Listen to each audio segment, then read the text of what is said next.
大家好，我是新华社特约记者边巴。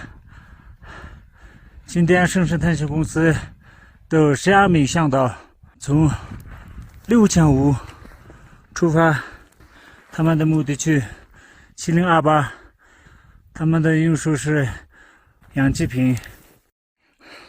现在我们所在位置是7000米的，快到7028。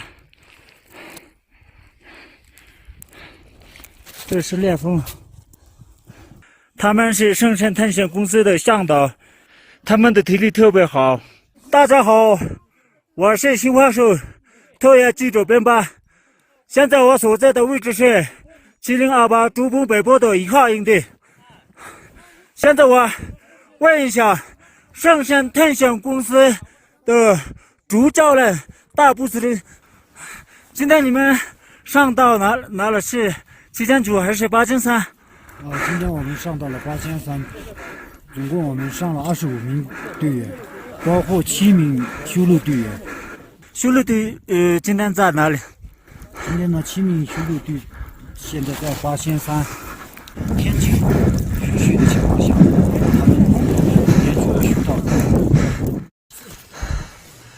今天我们过夜在7028。我们一个帐篷里有3个，就这样过夜。明天早点出发，可能是2点钟起床，就走。